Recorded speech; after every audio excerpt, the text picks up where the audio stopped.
The air in the park was thick with the sweet, sticky scent of cotton candy and the smoky perfume of grilled hot dogs. It was a fragile illusion of peace, a temporary truce with the city's harder edges. 10-year-old Leo sat on the periphery, a ghost at the feast, his back pressed against the rough bark of an oak tree. He was an expert in invisibility, a skill learned in the cold classrooms of foster homes and perfected on the unforgiving pavement of the streets. He watched families, cataloging their laughter, the easy way a father ruffled his son's hair, the gentle hand a mother placed on her daughter's back. He sketched them in his mind, adding them to a gallery of moments he could only observe. His real sketchbook, the one with the worn, soft cover, remained tucked inside his oversized jacket. It was too precious to expose to the judgment of strangers. A little girl with sunshine yellow ribbons in her hair broke away from her parents and toddled toward him, chasing a bright red ball. She couldn't have been more than 4. She tripped, as small children do, and landed in a soft heap on the grass a few feet from him. She didn't cry. She just looked up, her blue eyes wide with surprise. A group of men stood near her parents, all dressed in black leather vests adorned with the patch of a roaring wolf's head. They were large, bearded, and etched with the kind of life that left permanent marks. They watched the girl with a surprising gentleness, their hard faces softened by unspoken affection. One of them, a man with silver-streaked hair and a calm, authoritative presence, was clearly her father. He started to move toward her, a smile touching his lips. That's when the world tore open. The first sound was a dull pop, like a cheap firecracker, easily dismissed. The second was sharp, metallic, and vicious. It wasn't a firecracker. It was the sound of a hole being punched through the thin fabric of the afternoon. A woman screamed. The happy chatter of the crowd dissolved into a chorus of panicked shrieks. People became a stampede, a wave of bodies moving without direction, driven only by primal fear. The little girl with the yellow ribbons was frozen, a tiny, bright statue in a sea of chaos. Her father, Rhodes, was moving toward her, but the frantic crowd was a wall between them. Leo didn't think. He didn't weigh the options or calculate the risk. For a year, his entire existence had been defined by self-preservation, by a singular focus on his own survival.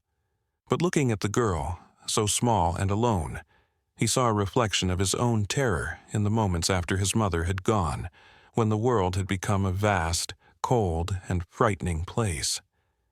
He couldn't let her feel that, not even for a second. He launched himself from the base of the tree, covering the few feet between them in 2 desperate strides. He didn't try to pull her away. There was no time. Instead, he curled his own small, bony frame over hers, making himself a shield. He pressed, her face, into the damp grass, whispering the only comforting words he could remember his mother saying. "It's okay. Just a bad noise. Close your eyes." The world exploded again. He felt a sharp, stinging spray of dirt and wood splinters pepper his back as a bullet ripped through the oak tree where his head had been moments before. He flinched, but held tight, his body a frail but determined barrier. He could feel the tiny vibrations of her terrified breathing against his chest. The smell of gunpowder, acrid and bitter, filled his nostrils. Through the ringing in his ears, he heard the roar of engines, not from the street, but from inside the park. The men in leather had moved, not to flee, but to form a protective wall of steel and flesh around the area where he and the girl lay. They were shouting, their voices cutting through the panic with disciplined commands. The world seemed to slow down. The screaming faded. The only thing that mattered was the small, warm weight of the child beneath him, her yellow ribbons tangled in his grimy fingers. He held his breath, waiting for the next sound, the next impact, but it never came. There was only the rumble of the motorcycles, the distant wail of sirens, and the feeling of a large, calloused hand gently resting on his shoulder. He looked up into the face of the girl's father. The man's eyes were not filled with panic, but with a look of profound, stunned gratitude that Leo had never seen directed at him in his entire life. Leo's life had been a series of subtractions. It began with the slow fading of his mother, a woman whose laugh had once been as bright as the cartoons she'd let him watch on Saturday mornings. He remembered the smell of antiseptic replacing the smell of her lavender soap, the way her warm hands became thin and cool. Her death was not a sudden event but a gradual erasure. After she was gone, the subtractions accelerated. First went the apartment, with its familiar cracks in the ceiling that he'd imagined into constellations. Then went his school, his friends, the comforting anonymity of being just another kid in the neighborhood. He became a case file, a number in a system designed for efficiency, not empathy. Foster care was a cold, sterile environment where affection was a liability and silence was a survival tactic. His first placement was with a couple who saw him as a monthly check, their kindness as thin as the soup they served for dinner. He learned to be quiet, to take up as little space as possible, to make his needs invisible. The only thing he kept was the sketchbook his mother had given him. It was a cheap, spiral-bound pad, but inside its pages he held the world he'd lost. He drew her face from memory, over and over, trying to keep the details from blurring. He drew their apartment, the park they used to visit, the stray cat he'd fed on the fire escape. The drawings were more real to him than the silent gray house he now lived in. He ran away after his foster father, in a fit of drunken anger, had thrown the sketchbook across the room, tearing one of the pages.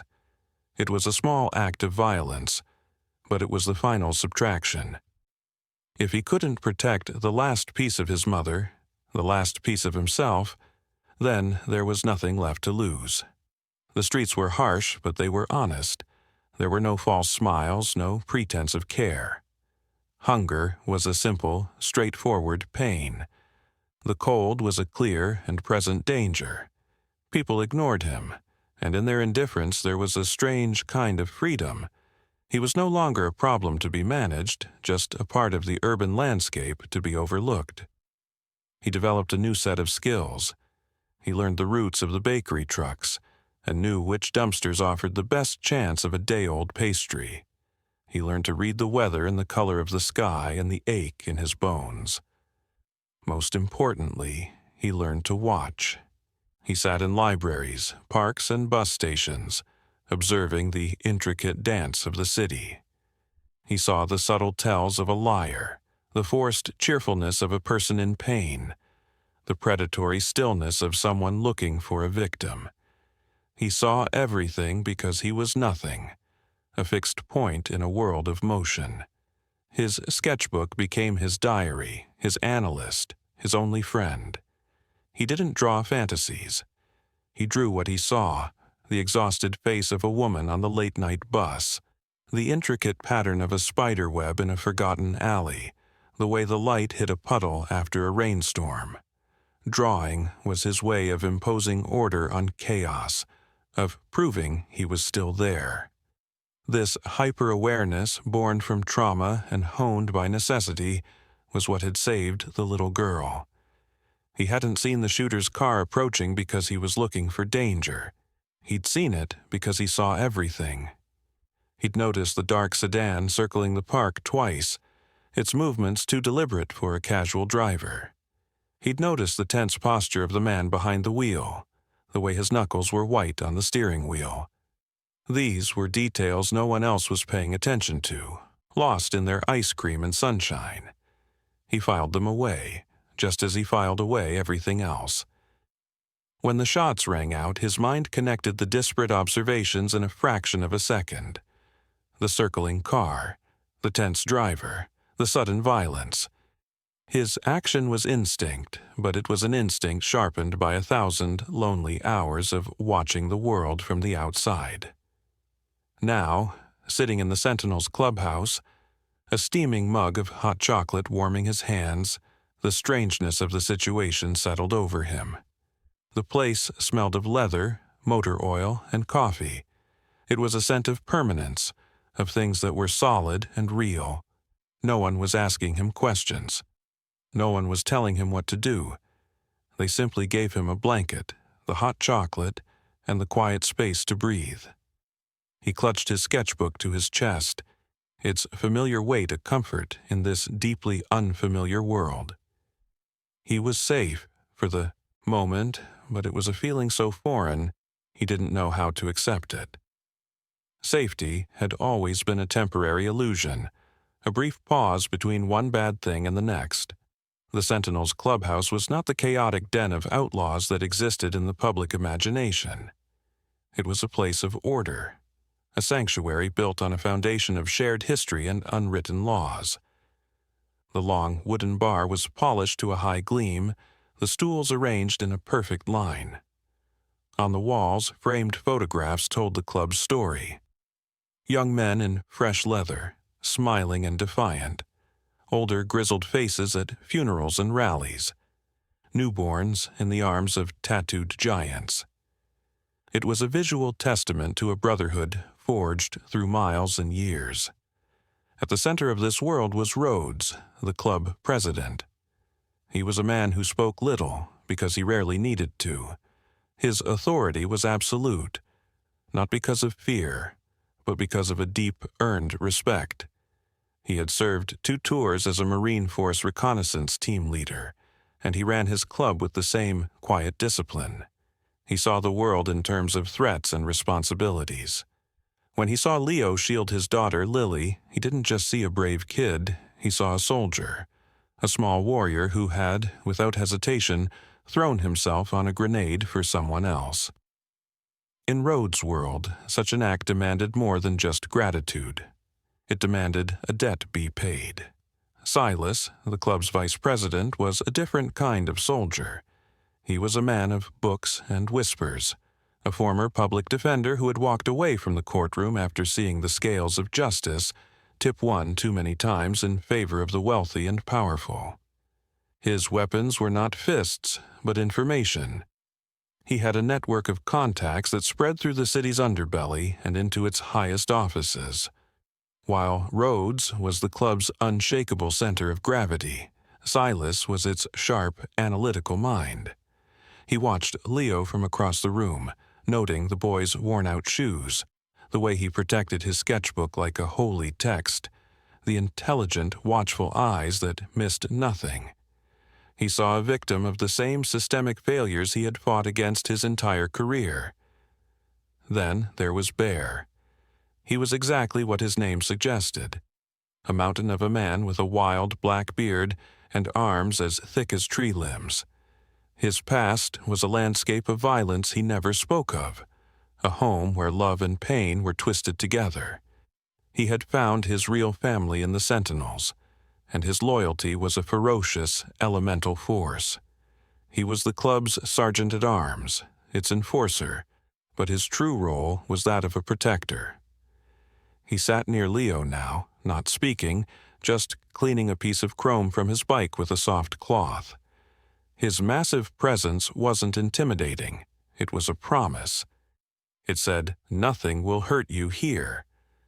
The club members gathered around a large oak table, their voices low. The topic was the shooting, but their discussion was methodical, not emotional. "Police are calling it a stray from the East Side gang dispute," one member reported. Rhodes shook his head, his expression grim. "Wrong direction, wrong weapon. The sound was a rifle, not a 9mm. This was deliberate." Silas nodded in agreement. It was a message, but for who? Their code was simple and uncompromising. They did not seek trouble, but if trouble came to their doorstep, they met it head-on. They did not involve themselves in outside business, unless that business threatened one of their own. The bullets had been fired in a park where their children played. The threat was not external anymore. It was personal. Lily, now calm, sat on the floor, coloring with a set of crayons Bear had produced from a saddlebag.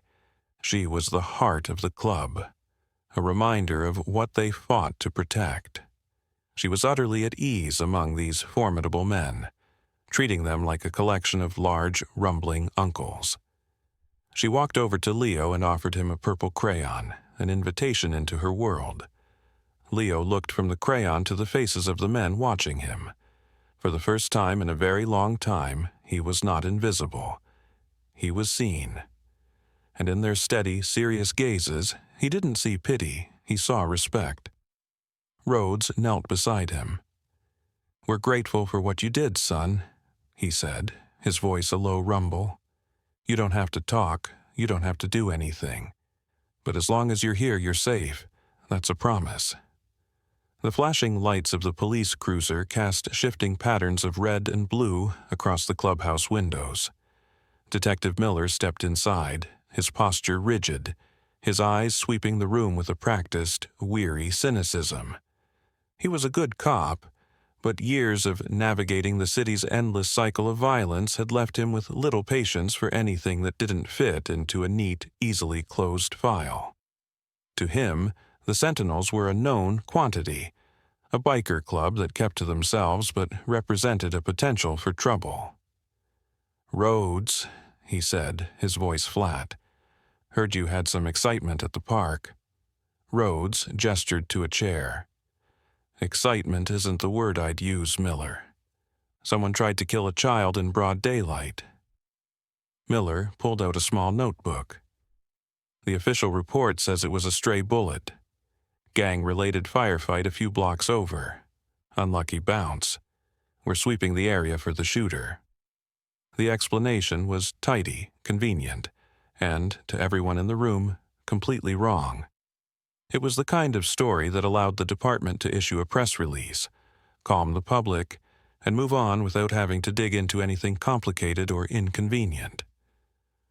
Leo, who had been sitting quietly in a large armchair, felt a hot surge of anger. It was a lie. He knew it was a lie. He had seen it. The men in this room had saved him, had shown him a kindness he had forgotten existed. The least he could do was tell them the truth. He stood up, his small frame trembling slightly.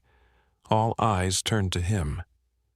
"It wasn't a stray bullet," he said, his voice barely a whisper, but it cut through the silence of the room.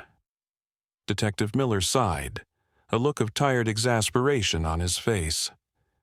"Listen, kid, I know you were scared. Things get confused in a situation like that."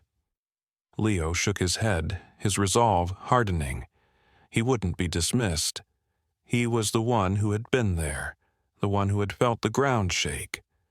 He walked over to the table and pulled out his sketchbook and a pencil. His hands moved with a swift, certain purpose that surprised everyone. He wasn't drawing a memory. He was reporting a fact. He sketched the profile of a car, a dark, four-door sedan. He added details with meticulous precision. The slight dent in the passenger side door, the aftermarket rims, the crack in the lower left corner of the rear taillight. Finally, he drew the most important detail: a small, circular sticker on the corner of the back window. It was the logo of a soaring eagle, the insignia for the Abernathy Foundation, a prominent local charity run by the city's most celebrated real estate developer, Harrison Abernathy. "The car went by twice before," Leo explained, his voice gaining strength. "Slow. The man driving wasn't a gang member. He was wearing a suit. He looked angry." He pushed the drawing across the table.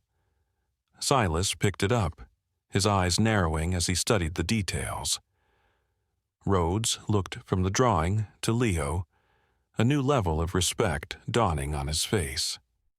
This wasn't a scared child's fantasy.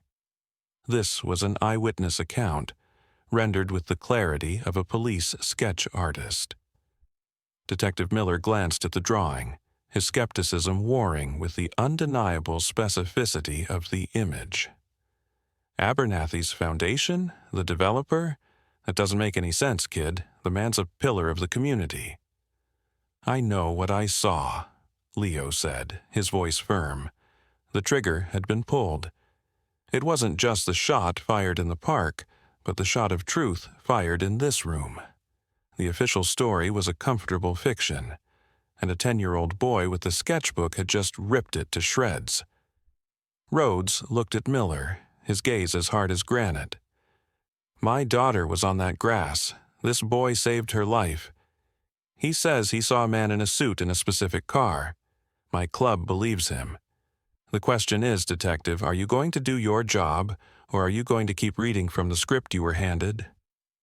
The room was silent. The choice was clear. The system could accept the easy lie, or it could face the uncomfortable truth presented by an invisible boy who had finally decided to be seen. For the Sentinels, there was no choice at all. Their world now had a new mission: to find the man in the suit and uncover why he had brought a war to their doorstep. Harrison Abernathy's office was on the top floor of the city's newest and most opulent skyscraper, a monument to his own success. The view from the floor-to-ceiling windows was panoramic, transforming the gritty streets below into a tidy, abstract map. It was the perspective of a king surveying his kingdom. Abernathy himself was a man crafted from the same polished materials as his office: expensive suit, perfect teeth, and a smile that radiated a practiced, disarming charm. He was a master of perception, a man who had built an empire by convincing people he was their savior, while quietly buying up their neighborhoods for pennies on the dollar. When his secretary announced he had visitors from the Sentinels Motorcycle Club, his smile didn't falter, but a flicker of something cold and watchful appeared in his eyes. Rhodes, Silas, and Bear walked into the office. They did not look intimidated by the expensive art or the sweeping views. They looked like what they were: men of substance, unconcerned with surfaces. They moved with a quiet economy, their leather vests a stark, earthy contrast to the sterile chrome and glass of the room. Abernathy rose to greet them, his hand extended. Gentlemen, to what do I owe the pleasure? Are you here about our Foundation's annual toy drive? Rhodes ignored the offered hand. We're not here for toys, Mr. Abernathy. We're here about the shooting in Northwood Park. Abernathy's smile tightened by a millimeter. He retreated behind his massive desk, creating a barrier of polished mahogany between them. A terrible tragedy, a symptom of the decay we're trying so hard to fight in this city. My heart goes out to the families affected. Our family was affected, Rhodes said, his voice calm and even, yet carrying an immense weight. My daughter was there. The air in the room grew thick with unspoken tension. Silas stepped forward slightly. We have a witness who saw a car leaving the scene. A dark sedan. It had a sticker on the back window, an eagle, your Foundation's logo. The mask of civility began to crack. Abernathy's benevolent facade dissolved, replaced by the cold arrogance of a man unused to being challenged. He leaned back in his chair, steepling his fingers. A witness? And who might that be? I imagine in a panic like that, people see all sorts of things. The mind plays tricks. This witness doesn't play tricks, Rhodes stated flatly. He saw the crack in the taillight. The mention of that specific detail, a detail not released to the press, landed like a physical blow. Abernathy's composure fractured for a split second. A flash of pure, undiluted fury crossed his face before he managed to smother it. The power dynamic in the room had irrevocably shifted. He was no longer a powerful man dealing with bikers. He was a suspect being interviewed by men who would not be bought, bullied, or misled. He stood up, his voice dropping to a smooth, menacing purr. I think you've overstayed your welcome. You should understand that spreading baseless rumors can have serious consequences. A man in my position has friends, influential friends. It would be a shame if your club were to come under unnecessary scrutiny. It can be very bad for business, for everyone." Bear, who had been silent until now, took a single step forward.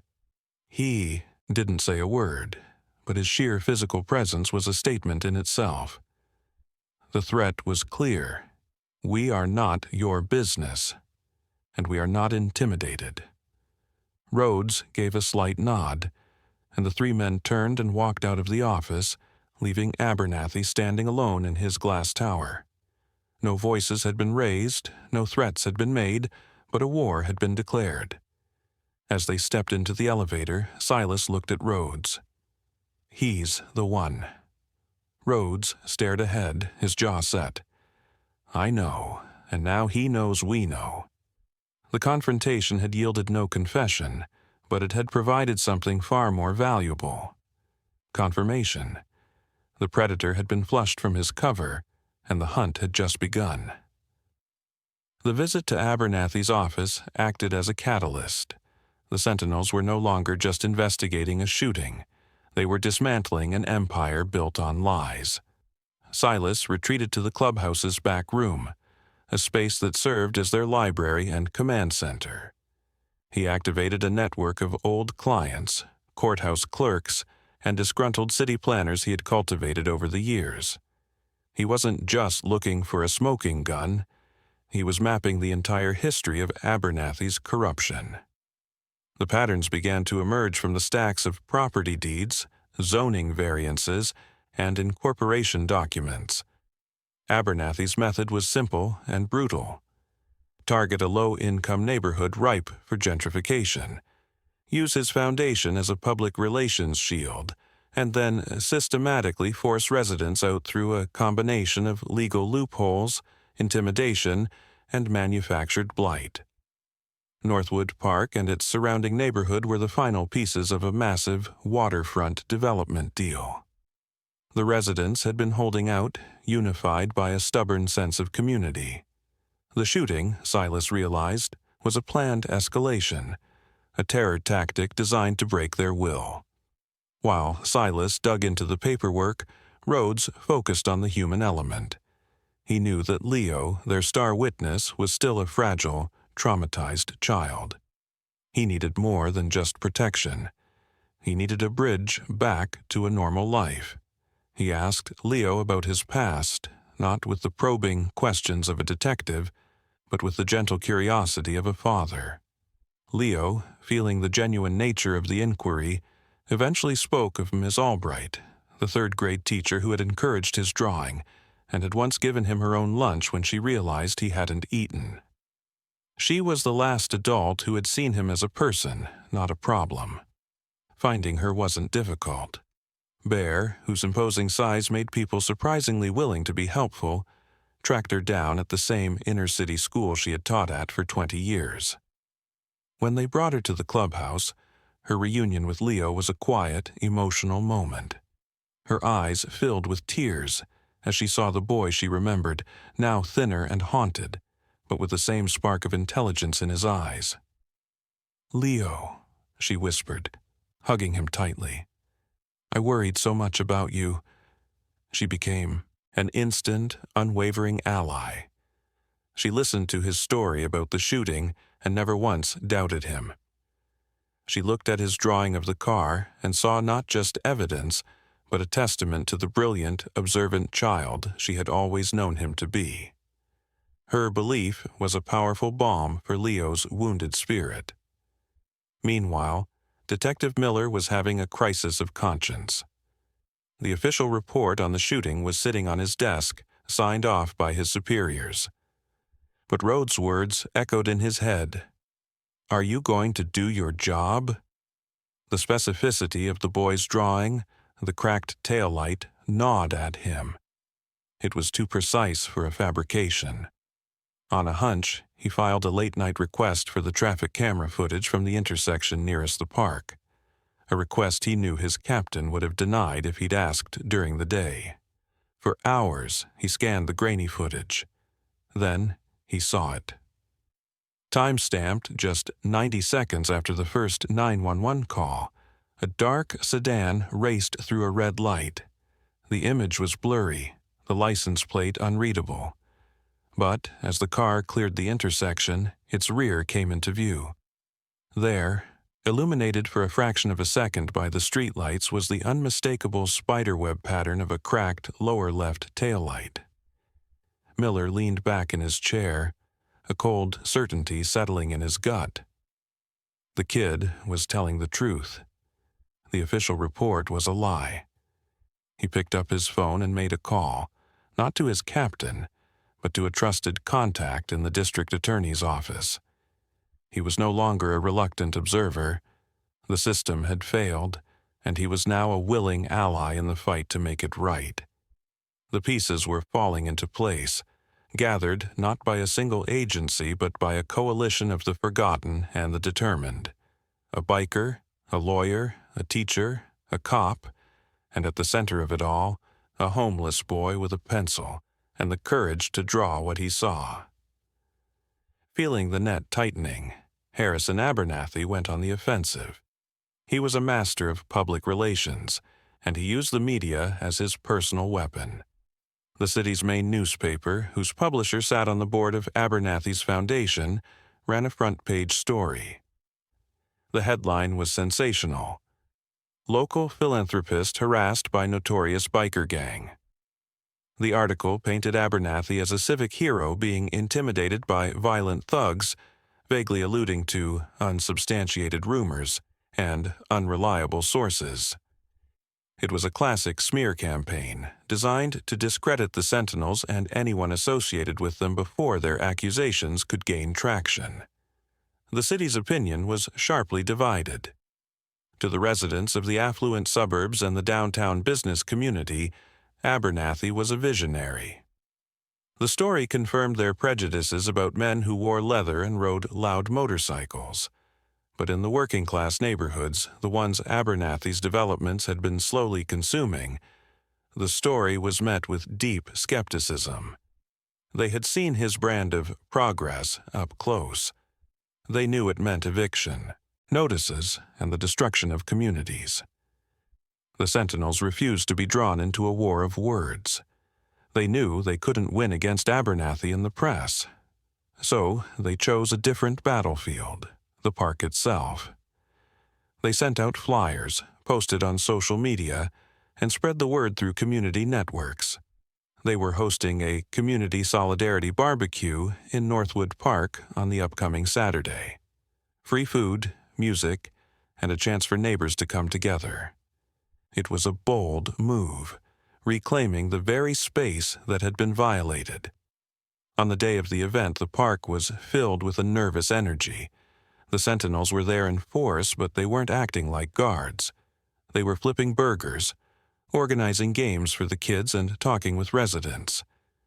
Bear, to the delight of the children, gave rides in a sidecar attached to his massive bike. Slowly, the atmosphere changed from tense to festive. The people of the neighborhood, who had been living under a cloud of fear since the shooting, began to relax. They saw the bikers not as an invading force, but as part of their community, standing with them. The turning point came when Miss Albright stood up to speak, using a small, portable sound system. She didn't mention Abernathy by name. She didn't talk about real estate deals or corruption. She talked about Leo. "There's a boy here today who taught me something important," she began, her voice clear and steady. "He taught me that courage isn't about being the biggest or the loudest. It's about seeing the truth and not looking away, even when you're scared." She told the story of a quiet, artistic boy who had lost everything but his integrity. A boy who had been made to feel invisible by the world, but who had refused to let an injustice go unseen. "He did something heroic here in this park," she said, her voice ringing with passion. "And when he spoke up, he was dismissed. They called him unreliable. They tried to erase his truth. We cannot let that happen. We have to stand for all our children, especially the ones our city forgets." Leo stood beside her, holding Rhodes' hand. He didn't speak, but his presence was more powerful than any speech. The local news crews, who had come expecting a confrontation between bikers and police, turned their cameras on the teacher and the small boy. The narrative Abernathy had so carefully constructed began to crumble. This was no longer a story about a biker gang. It was a story about a community fighting for its soul, inspired by the courage of a child. Onlookers who had come out of curiosity found themselves drawn in, their suspicion of the Sentinels replaced by a growing admiration. The public reckoning had begun, not with a riot, but with a barbecue, a shared meal that became an act of collective defiance. The wave of public support, ignited by the barbecue and fanned by sympathetic local news reports, gave Detective Miller and the district attorney's office the political cover they needed to act decisively. Armed with the traffic camera footage and a sworn affidavit from Ms. Albright attesting to Leo's character, they secured a warrant to search Abernathy's office and seize his financial records.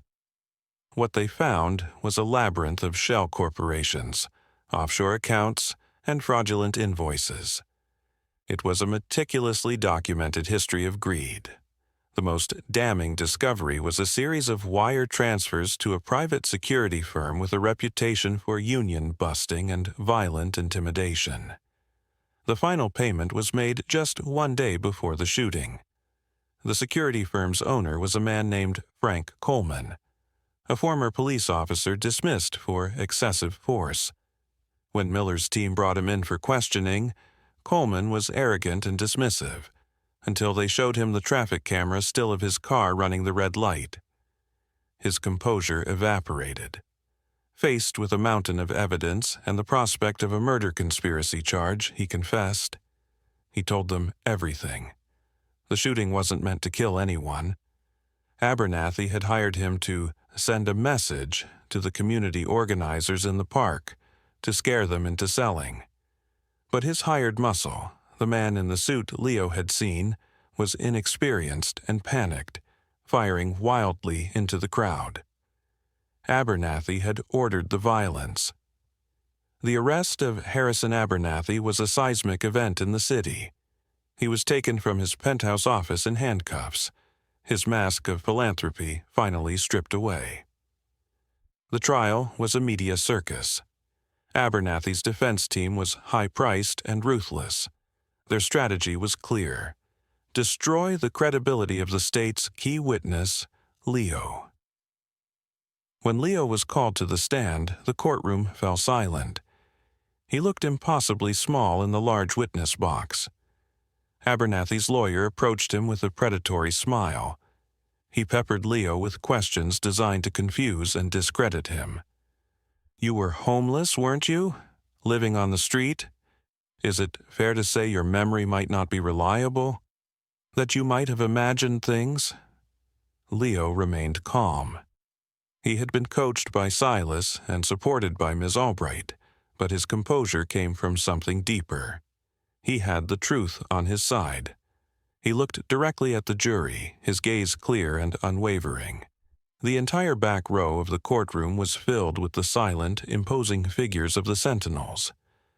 They were his family, a wall of strength he could lean on. "I don't imagine things," Leo said, his voice quiet but firm. "I draw them." He was permitted to show the jury his sketchbook. He turned to the page with the drawing of the sedan. "This is the car," he said simply. "I saw it. I remember the sticker, and I remember the crack in the light." His testimony was simple, direct, and unshakable. It was the honest account of a child, and it had more power than all the legal maneuvering of Abernathy's lawyers. The jury saw what Rhodes had seen from the very beginning. Not a street kid, but a boy of extraordinary courage and integrity. After a week of testimony, the verdict came back: guilty, on all counts. Justice had been delivered not by a vigilante's fist, but by the slow grinding gears of the legal system, forced into motion by a child who refused to be silent, and a brotherhood that refused to let him stand alone. The conviction of Harrison Abernathy was not an ending, but a beginning. The exposure of his corruption sent shockwaves through the city's political and business establishments. The subsequent federal investigation into his network of bribes and illegal land deals led to the indictment of 2 city council members and the resignation of the head of the zoning commission. The rot was deeper than anyone had imagined, and for the first time in a generation, a genuine cleanup of City Hall seemed possible. The most immediate and tangible legacy was the fate of Northwood Park. Abernathy's massive waterfront development project was dead. The city, under intense pressure from a newly empowered community, canceled all of his contracts. Instead of being bulldozed for luxury condos, the park and its surrounding neighborhood were designated for revitalization. A community land trust was formed to protect residents from predatory developers, ensuring that the people who called the neighborhood home would be the ones to benefit from its improvement. Inspired by the outpouring of support, Miss Albright, with a significant founding donation from the Sentinels, quit her job with the public school system and opened a non-profit organization called Leo's Light. It was a safe house and art center for homeless and at-risk youth, located in a formerly abandoned building just a few blocks from the park. It was a place where children who had been overlooked could find shelter, a hot meal, and, most importantly, a voice. The walls were covered in art supplies, and the central philosophy was that every child had a story to tell, whether through painting, music, or writing. It was a sanctuary built on the principle that had saved Leo, the act of being seen. The Sentinels themselves underwent a profound transformation in the public eye. No longer viewed as a fringe element, they became respected as fierce, if unconventional, community guardians. They established a formal charity arm, the Sentinels Watch Foundation, which funded Leo's Light and several other child advocacy programs. Their annual toy drive, once a small internal affair, became a major citywide event. They were still bikers, still outsiders by choice, but they had found a new, public-facing purpose that aligned with their long-held private code. Perhaps the most significant reform was the passage of a new municipal ordinance, championed by the district attorney and unanimously passed by the chastened city council. It was officially designated City Ordinance 1138, but everyone called it Leo's Law. The law established a dedicated, independent advocate program for any unhoused minor who becomes a witness to a major crime. It provided them with immediate access to safe housing, legal counsel, and trauma-informed therapy, ensuring that a child's testimony could never again be dismissed due to their living situation. One afternoon, several months after the trial, Rhodes took Leo to a city council meeting. They sat in the back and watched as the law bearing his name was formally enacted. As the council members gave speeches about protecting the vulnerable, Rhodes leaned over to Leo. "You see that?" he rumbled softly. "You did that. Not them. You." The legacy was not just in the laws and buildings, but in the fundamental shift in the city's consciousness. A single act of courage had forced an entire community to look at the people and places it had long chosen to ignore, and to finally, belatedly, do the right thing. A year passed.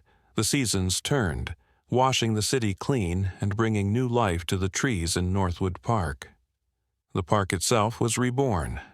A new playground, built with a combination of city funds and volunteer labor from the Sentinels, stood where the yellow police tape had once been.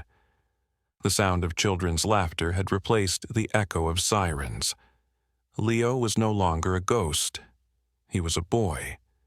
He lived with Rhodes and his wife, Maria, in a small house with a yard. He had his own room, the first he'd ever had.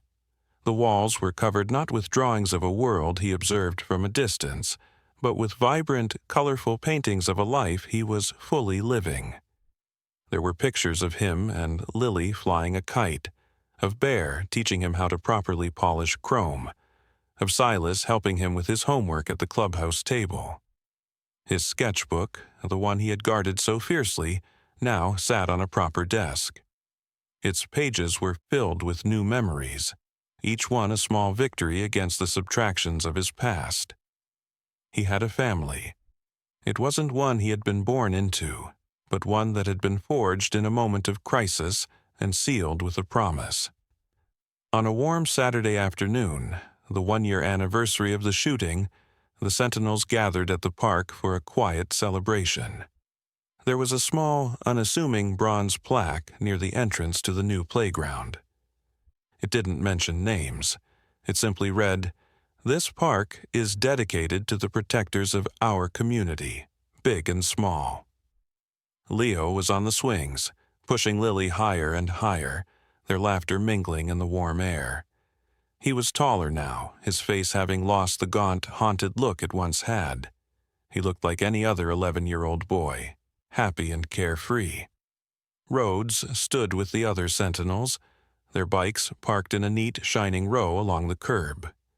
They weren't there as security. They were there as family watching their children play. The low, rumbling thunder of their presence was no longer a sound of intimidation, but of comfort. It was the sound of safety. Leo ran over from the swings, a folded piece of paper in his hand. He gave it to Rhodes. It was a new drawing. It depicted the entire club, their leather vests and serious faces rendered in careful, loving detail. In the center of the group stood Leo and Lily, holding hands. Above them all, a giant crayon-yellow sun filled the top of the page. Rhodes unfolded it carefully, a rare, soft smile touching his lips. He turned it over. On the back, in a child's earnest scrawl, were 2 words, "My family." He folded the paper with reverence and tucked it into the inside pocket of his leather vest, placing it close to his heart. He put a heavy, gentle hand on Leo's shoulder. No words were exchanged. None were needed.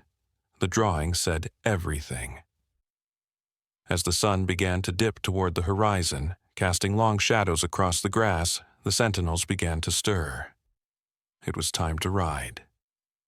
They mounted their motorcycles, the engines roaring to life in a staggered, familiar chorus. Leo and Lily stood on the sidewalk, waving.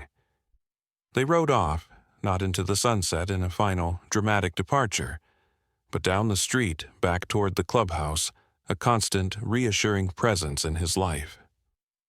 The world was still a complicated place, with its share of darkness and danger. But for one boy, it was no longer a place to hide. It was home. The world was safer. Not because a villain was in a cage, but because someone had paid attention, because a promise was made, and because a family, in all its unlikely glory, was finally whole,